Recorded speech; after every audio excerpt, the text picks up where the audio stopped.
Hi, CSIR NET Life Science December 2023 உடைய question practice நம்ம இந்த செஷன்ல பார்க்கலாம். So first, the base composition of the genome of newly identified virus is given below. உங்களுக்கு இதுல adenine, cytosine, guanine, thymidine எவ்வளவு percentageல இருக்கு அப்படின்னு கொடுத்திருக்காங்க. So according to Chargaff's rule, நம்ம ஃபார்முலா என்னன்னு பார்த்தோம்னா purine is equal to pyrimidine. So always purine should be equal to pyrimidine. அப்பதான் அந்த double standard DNA-வா இருக்க முடியும். So இதுல நம்ம கொடுத்திருக்க வேல்யூஸ் படி பார்த்தோம் அப்படின்னா adenine 25%, guanine 30%. ஸோ டோட்டல் நம்மளுக்கு ஒரு 55% கிடைக்குது. So thiamine 10 and cytosine 35%. So 45% தான் இருக்கு. So 55 is not equal to 45 இல்லையா? So purine is not equal to pyrimidine. So இந்த Chargaff's ரூலை பிரேக் பண்றதுனால கண்டிப்பா டபுள் ஸ்டாண்டர்ட் டிஎன்ஏவா இருக்க சான்ஸ் இல்லை. டபுள் ஸ்டாண்டர்ட் ஆர்என்ஏவா இருக்கவும் சான்ஸ் இல்லை. ஏன்னா இதுல thiamine இருக்கு, not uracil. So single standard டிஎன்ஏவா இருக்க மட்டும்தான் வாய்ப்பு இருக்கு. ஸோ சிங்கிள் ஸ்டாண்டர்ட் ஆர்என்ஏவாவும் இருக்க முடியாது because of not having uracil. So next question போகலாம். Which one of the following statement about determination of ABO blood types is incorrect? நம்மளுக்கு இங்கே இன்கரெக்ட் தான் கேட்குறாங்க. So ABO blood types are determined by 3 alleles of 1 gene அப்படின்றாங்க. So ABO blood group plus 3 alleles இருக்கு. எப்படின்னா IA, IB, IO. இந்த 3 அலீலும் நம்ம ABO blood groupல பார்க்க முடியும். So first option is correct. 4 blood group phenotypes are produced by 6 genotypes. So first 4 blood group phenotypes என்னன்னு பார்க்கலாம். இதுல நம்மளுக்கு A blood group கிடைக்கும். ABO blood groupல இருந்து A blood group progenies கிடைக்கும். Next B blood group progenies கிடைக்கும். Next AB blood group progeniesum கிடைக்கும். O blood group progeniesum கிடைக்கும். இங்க இருக்கு இல்லையா O. So இதுல 4 phenotype. These are phenotypes. So இதில் 6 டைப்ஸ் ஆஃப் ஜீனோடைப்ஸ் கிடைக்குமா பார்ப்போம். ஸோ ஏ பிளட் குரூப்ல நம்மளுக்கு ஜீனோடைப் IA இதுவும் ஒரு ஏ பிளட் குரூப்கான ஜீனோடைப். IO ஏ பிளட் குரூப்கான ஜீனோடைப். ஸோ பிக்கு பார்த்தோம்னா IB and IO. AB blood குரூப்க்கு பார்த்தோம்னா IB மட்டும்தான் இருக்க முடியும். ஸோ ஓ பிளட் குரூப்க்கு IO. So totally 1 2 3 4 5 6 yes 6 genotypes பார்க்க முடியுது நம்மளுக்கு. ஸோ நம்மளுக்கு கொடுக்கப்பட்ட இந்த ஆப்ஷனும் correct. Parents with A and B could produce type O child. நம்ம கிராஸ் போட்டு பார்ப்போம். ஸோ இவங்க சொல்றாங்க A பேரண்ட்டும் நம்மளுக்கு O ப்ரோஜனி கிடைக்கணும் அப்படின்னா நம்ம வந்து இருக்கா இல்லையான்னு பார்க்கணும்னா நம்ம AA எடுக்காம ஜஸ்ட் IO எடுத்துப்போம் genotype. So IA, IB, IO. So A type parent, B type parent. நம்மளுக்கு கிடைக்கக்கூடிய progenies IA, IB, okay, IA, IO, so A blood group progeny, and then IB, IO, so B blood group. நம்மளுக்கு O blood group progeny-யும் கிடைக்குது. So எல்லாமே 25% கிடைக்கும் நம்மளுக்கு. So yes O blood group progeny-யும் நம்மளுக்கு கிடைக்கும். Universal donors with O blood type do not carry antibodies against AB. No, they carry antibodies. இப்போ AB blood group-ஆ இருந்தா மட்டும்தான் do not carry AB antibodies. இப்போ O வந்து எந்த blood group-ஐயும் A or B antibody accept பண்ணிக்காது இல்லையா? ஸோ நெக்ஸ்ட் கொஸ்டின் பார்க்கலாம். Mammalian cells have just crossed the restriction point. So இங்கே நம்ம கொடுத்துருக்க கொஸ்டின்ல ஜஸ்ட் கிராஸ்ட் சொல்றாங்க. So it will be first restriction point. So first restriction point of cell cycle are likely to have. So இங்கே நம்மளுக்கு இருக்க செல் சைக்கிளில் ஃபர்ஸ்ட் இங்கே வந்து G0 ஃபேஸ் இருக்கும். ஜஸ்ட் அது வந்து resting phase or before starting ஃபேஸ்ன்னு சொல்லலாம். ஸோ அதுக்கு அடுத்தது G1 ஃபேஸ், அப்புறம் synthesis phase S phase, and then G2 phase, அப்புறம் mitosis phase M phase. So இப்போ நம்மளுடைய restriction point, first restriction point எங்கே இருக்கு? G1 ஃபேஸில் இருக்கு. ஸோ இங்க இருந்து இது ரிலேட்டடான ஆப்ஷன்ஸ் தான் நம்மளுக்கு பார்க்கணும். ஹை லெவல் ஆஃப் அன்பாஸ்போரிலேட்டட் ரெட்டினோபிளாஸ்மா ப்ரோட்டீன் கண்டிப்பா இருக்க முடியாது. இப்போ G1 ஃபேஸ்ல இருந்து G2 ஃபேஸ் S ஃபேஸ்க்கு கிராஸ் ஆகணும் அப்படின்னா retinoblastoma should be get phosphorylated and get degraded. So degrade ஆனால் மட்டும்தான் நெக்ஸ்ட் சைக்கிளுக்கு செல் டிவிஷன் கண்டினியூ ஆக முடியும். ஸோ இது ஒரு ஆப்ஷன் வந்து இல்லை, கரெக்ட் இல்லை. And active anaphase promoting complex இல்லை. நம்மளுக்கு G1 ஃபேஸில் எங்கே அனாஃபேஸ்? மைட்டோட்டிக் ஃபேஸில் தான் அனாஃபேஸ் பார்க்க முடியும்.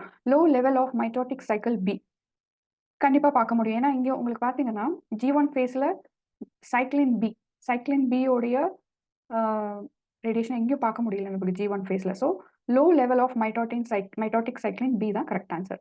கண்டென்ஸ்டு குரோமாட்டின் பார்க்க முடியாது, ஏன்னா அது வந்து மைட்டோட்டிக் ஃபேஸில் தான் நம்மளுக்கு குரோமோசோம் கண்டென்சேஷன்லாம் நடக்கும். The length of single continuous alpha helical polypeptide is 108 angstrom. So ஒரு சிங்கிள் polypeptide செயின் இருக்கு அப்படின்னா அது வந்து 108 angstrom சொல்றாங்க. Which one of the following statement is true? So most of the amino acid or approximate length என்ன அப்படின்னா 1.5 angstrom. Length of one of amino acid. Most. So very few amino acid length differ ஆகும். So இங்க நம்மளுக்கு formula என்னன்னா number of amino acid in alpha helix is equal to, நம்மளுக்கு கேட்டிருக்க question வந்து number of amino acid total கண்டுபிடிக்கணும். So length of single continuous alpha helix நம்மளுக்கு கொடுத்திருக்கிறது என்ன 108 angstrom divided by length of one amino acid is 1.5. So இதை divide பண்ணி பார்த்தோம் அப்படின்னா நம்மளுக்கு 72 angstrom கிடைக்கும். So 72 angstrom நம்மளுக்கு ஆப்ஷன்ல A ஆப்ஷன்ல இருக்கு. The alpha helix contains 72 amino acid without proline and glycine. அந்த some amino acidக்கான length variation இருக்கும் இல்லையா, ஸோ அது வந்து proline and glycine. Next, which one of the following statement about biological membrane is incorrect? So phospholipid நம்மளுடைய biological மெம்பரன்ல மெயினான lipid என்னன்னா phospholipid. So இந்த பாஸ்போலிபிடோட structure பார்த்தோம்னா இதுக்கு வந்து hydrophilic head and hydrophilic tail இருக்கிறத பார்க்க முடியும். ஸோ இந்த ஹைட்ரோஃபிலிக் ஹெட் உடைய நேச்சர்னால தான் ஸோ பக்கமாக உங்களுக்கு அரேஞ்ச் ஆயிருக்கும் இல்லையா, லிபிட் பைலேயர் எப்படி அரேஞ்ச் ஆயிருக்கும். ஸோ இது நம்ம பார்ப்போம். Lipid molecules can diffuse freely in plane of bilayer. So இப்போ ஒரு வாட்டர்லேயோ ஒரு ஆக்வஸ் சொல்யூஷனில் நம்ம வந்து பார்க்க முடியும் அப்படின்னா அது பைலேயரை தான் பார்க்க முடியும். ஸோ நம்மளுக்கு கேட்டிருக்கிறது incorrect option. This is correct. So the ratio of size of head group of fatty acid chain of phospholipid contributes to the curvature properties of lipid membrane. So curvature property ஆமாம், இந்த head group மேஜராக இருக்குது, tail group சின்னதாக இருக்கிறனால தான் உங்களுக்கு நம்மளுக்கு வந்து இந்த பைலேயர் பெண்டிங்லாம் பார்க்க முடியும். இல்லைன்னா செல் மெம்பரன் பெண்ட் ஆகிறதுலாம் கஷ்டம் இல்லையா. So correct. Individual lipid molecules rapidly rotate along their axis. So individual ஒரு lipid molecule இருந்தால் கண்டிப்பாக rotate ஆகும் அதோட axisல. Phospholipids freely diffuse from one leaflet of bilayer to another. So இப்போ ஒரு பாஸ்போலிபிட் பைலேயர் இதுக்குள்ள கிராஸ் ஆகி போக முடியுமா அப்படின்னு கேட்குறாங்க. கண்டிப்பாக முடியாது. ஏன் அப்படின்னா இந்த ஹெட் ரீஜியன் இருக்கு இல்லையா, அது hydrophilic. So it loves water. So இந்த tail region is hydrophobic. Lipid ஒரு பைலேயருக்குள்ள கிராஸ் ஆகணும் அப்படின்னா எனர்ஜியும் சார்ஜும் தேவை. எனர்ஜி சார்ஜ் இல்லாம இதனால ஃப்ரீயா இன்சைட் பைலேயருக்குள்ள போக முடியாது. ஸோ நம்மளோட option is D. Given below is the table listing selected extant molluscus and range of eye complexities. So நம்மளுக்கு கொடுத்துருக்க ஆர்கானிசம்ஸ் மொலஸ்கஸ் என்னென்னா லிம்பெட், marine snail, nautilus, squids. So first இதோடைய நேச்சர் பார்ப்போம். ஸோ லிம்பெட் ஒரு aquatic snail. So aquatic snail இங்கே இருக்க பிக்சரில் பார்த்தீங்கன்னா அக்வாட்டிக் ஸ்னெயிலோடைய ஐஸ் ரொம்ப சிம்பிளான கப் ஷேப்ட் ஐ. ஸோ இதில் நம்ம காம்ப்ளிகேட்டட் ஐ ஸ்ட்ரக்சர்ஸ் எதுவும் இல்லாமல் just patch of sensitive cells தான் பார்க்க முடியுது. ஸோ லிம்பெட்க்கு ஆன்சர் வந்து patch of pigmented cells. Marine snail. So இந்த பிக்சரில் பார்த்தீங்கன்னா marine snail have lens and cornea. So இதுக்கு வந்து ப்ரிமிட்டிவ் லென்ஸ் இருக்குது. ஸோ அதுக்கான ஆப்ஷன் மெரைன் ஸ்னெயிலுக்கான option eye with primitive lens 3. Nautilus ஒரு மெரைன் ஆர்கானிசம் தான். ஸோ இந்த மெரைன் மொலஸ்கஸோடைய ஐ வந்து simple pin hole camera type eye தான். So they don't have lens, cornea இதெல்லாம் பார்க்க முடியாது. So nautilus have simple pin hold eye. And squid எடுத்துக்கிட்டோன்னா ஸ்குவிட் வந்து அதோடைய ஐ பவர் நல்லா இருக்கும். So it have complex structure like cornea, lens இதெல்லாம் ஸ்ட்ரக்சரும் பார்க்க முடியறதுனால it have complex camera lens type eye. So next question, various type of processed eukaryotic endogenous mRNA are mentioned below. So நம்ம first mRNA processing எப்படின்னு பார்ப்போம். So இப்போ ஒரு செல் எடுத்துக்கிட்டோம் அப்படின்னா நியூக்ளியஸ்குள்ளே இருக்க டிஎன்ஏல டிரான்ஸ்கிரிப்ஷன் நடந்தால் நம்மளுக்கு ஆர்என்ஏ கிடைக்கும். அதை HNRNA அப்படின்னு சொல்லுவோம்.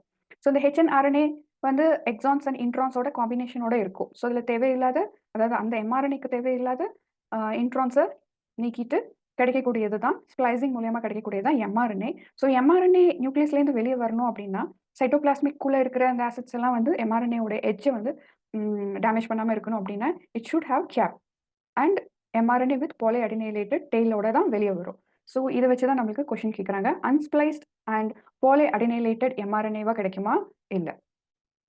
பாலிஅடினைலேட்டட் அடினைலேஷன் இருக்கு, கேப்பும் இருக்கு. அன்ஸ்பிளைஸ்டாக இருக்குமா? நோ. இங்கே வந்து ஸ்ப்ளைஸ் ஆனதுக்கப்புறம் தான் நம்மளுக்கு mRNA ஃபுல்லாக கிடைக்கும் வெளியே. ஸோ இதுவும் இல்லை. Polyadenylated, spliced and capped. So இதுதான் நம்மளோட ஆப்ஷன். ஸ்ப்ளைஸ்ட் அன்கேப்டு சொல்கிறாங்க. ஸோ அன்கேப்ட் mRNA நம்மளுக்கு நியூக்ளியஸ்க்கு வெளியே கிடைக்காது. ஒரு ப்ராப்பர் mRNA அப்படின்னா polyadenylated, spliced and capped mRNA. So our option is C. Which one of the sequence given below is a portion of potential microRNA precursor? So microRNA அப்படின்னா என்னன்னு நம்ம பார்ப்போம். ஸோ நம்மளுக்கு டிஎன்ஏலேருந்து கிடைக்கக்கூடிய mRNA லாஸ்ட் கொஷனில் பார்த்தோம் இல்லையா, நம்மளுக்கு mRNA சம்டைம்ஸ் மேபி டிஃபெக்டிவ் mRNA-வா கிடைக்கலாம். ஏதோ ஒரு டேமேஜ்டு mRNA-வா கிடைச்சது அப்படின்னா அது வந்து ப்ரோட்டீனாக கன்வெர்ட் ஆகிறது வந்து ரிஸ்கி. அது வந்து ஹெல்ப்ஃபுல்லாக இருக்காது செல்ஸுக்கு and it will create damage protein. அதனால அதை தடுக்கணும் அப்படின்னா வர ஹெல்ப்புக்கு வர்றது தான் மைக்ரோ mRNA. மைக்ரோ mRNA என்ன பண்ணும்? ஃபால்ட்டி மெசஞ்சர் mRNA-வோட ஜீன் சைலன்சிங் பண்ணிடும். ஸோ இந்த மெசஞ்சர், அந்த faulty messenger mRNA will won't convert into protein. So இந்த மைக்ரோ mRNA உடைய ப்ரிகர்சர் தான் நம்மளுக்கு இங்கே கேட்டிருக்காங்க. ஸோ ப்ரிகர்சர் mRNA-ல உங்களுக்கு பார்க்குற ஸ்ட்ரக்சர் வந்து இந்த லூப் ஃபார்மேஷன் இருக்கணும். ஸோ இந்த லூப் ஃபார்மேஷன் இருக்கணும்னா நம்மளுக்கு கொடுத்துருக்கக்கூடிய சீக்வன்ஸில் லூப் ஃபார்ம் ஆகக்கூடிய எட்ஜஸ் இருக்கணும். ஸோ நம்மளுக்கு சி அண்ட் யூ வந்து உங்களுக்கு காம்பினேஷன் கிடையாது இல்லையா?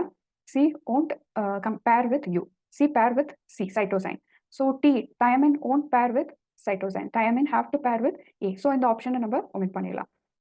இதே மாதிரி தான் இந்த ரெண்டு எட்ஜஸ் நம்மளுக்கு வந்து பாருங்க, இட்ஸ் நாட் கோயிங் டு பேர். Same like option C is also not going to பேர். ஸோ ஆப்ஷன் டி பார்த்தீங்கன்னா U will pair with A and A will pair with U இல்லையா? C will pair with G and இந்த edges இருந்தால் போதும் நம்மளுக்கு stem loop formation இங்கே கிடைக்கும். இப்படி. ஸோ இதில் தான் நம்மளுக்கு பேரிங் நடக்கும். இப்போ ஏ இங்கே இருக்குது அப்படின்னா இங்கே யூ இருக்கணும். ஸோ இங்கே சி இருக்குன்னா ஜி இருக்கணும், அந்த மாதிரி. ஸோ இந்த லூப் ஸ்ட்ரக்சர் வந்து நம்மளுக்கு ஆப்ஷன் டியில் தான் கிடைக்குது. So our option D is correct. Next question, newly identified proteins XYZ. So proteins XYZ are associated with endoplasmic reticulum. So endoplasmic reticulum உடைய லேயர்ஸில் நம்மளுக்கு ப்ரோட்டீன்ஸ் இருக்கும் இல்லையா? எல்லா லேயர்ஸ்லையும் வால்லையும் நம்மளுக்கு ப்ரோட்டீன்ஸ் இருக்கும். அந்த மெம்ப்ரேனை the above endoplasmic membrane fraction is subjected to high salt treatment. So buffer 7 pH 7.4 and 0.5 m potassium chloride. இதில் வந்து ட்ரீட்மெண்ட் கொடுக்கும்போது இந்த ஃப்ராக்ஷன் சென்ட்ரிஃபிகேஷன் மூலயமா நம்மளுக்கு soluble and insoluble pellets கிடைக்குது. ஸோ இது ரிசல்ட்ஸ் என்ன அப்படின்னா the proteins X and Y are fractioned into soluble components. Soluble components கிடைக்குதுன்றாங்க. Protein Z is fractioned into insoluble pellet. So protein Z வந்து இன்சால்யூபிள் பெல்லட்டாக கிடைக்குது. ஸோ இந்த ஆப்ஷனில் எது கரெக்டுன்னு பார்ப்போம். Protein X and Y are peripheral membrane proteins. So நம்மளுக்கு இங்கே ப்ரோட்டீன்னா என்னன்னு ஃபஸ்ட்டு பார்ப்போம்.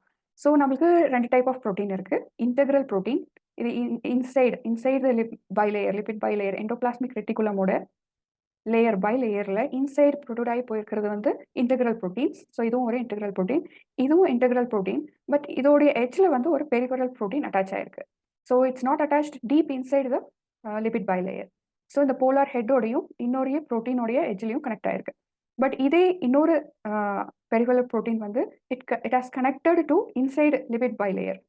ஸோ லிபிட் டெய்லோட கனெக்ட் ஆயிருக்கு. ஸோ இதில் நம்ம வந்து இப்போ சென்ட்ரிஃபிகேஷன்லாம் பண்ணி சால்ட் ட்ரீட்மெண்ட்லாம் கொடுத்ததுக்கப்புறம் எது ஈஸியாக சால்யூபிளாக இருக்கும்னா கண்டிப்பாக பெரிபரல் ப்ரோட்டீன் தான் சால்யூபிளாக இருக்கும். ஸோ நம்மளுடைய option B and X are fractionated into soluble காம்பனன்ட்ஸ்னாக்க நம்மளுடைய எக்ஸ் அண்ட் ஒய் கண்டிப்பாக பெரிபரல் ப்ரோட்டீனாக தான் இருக்க முடியும். Protein Z is an integral membrane protein. So இங்கே சொல்லுடைய option A and B. So other options பார்த்தோம்னா protein Z is a peripheral membrane protein அப்படின்னா கண்டிப்பாக இன்சால்யூபிளாக இருக்க முடியாது, சால்யூபிளாக தான் இருந்திருக்கணும். Protein X and Y are integral membrane proteins கிடையாது, and other peripheral membrane proteins. So final question, the critical micellar concentration CMG of a detergent. Detergent உடைய critical micellar concentration, இப்போ ஒரு கிளாத்ல நம்மளுக்கு ஆயில் படித்திருக்கு அப்படின்னா டிட்டர்ஜென்ட் போடுறோம், அதுல இருந்து ஆயில் ரிலீஸ் ஆகும்போது மைசலிஸ், அதாவது சின்ன சின்ன டாட்ஸா உங்களுக்கு வந்து டாட்ஸ்னு சொல்ல முடியாது, சின்ன சின்ன பபிள்ஸா வெளியே வரதை பார்க்க முடியும். அது வந்து ஃபார்ம் ஆஃப் ஃபேட் லிபிட் இல்லையா? ஸோ அந்த மாதிரி மைசெல்லார் ஃபார்மேஷன் நடக்கக்கூடிய டிட்டர்ஜென்ட்டோடைய கான்சன்ட்ரேஷன் 5 mm கொடுத்துருக்காங்க millimolar. So choose the option that uses the minimum amount of detergent. So minimum amount of detergent use பண்ணி cell lysis is least likely to denature soluble.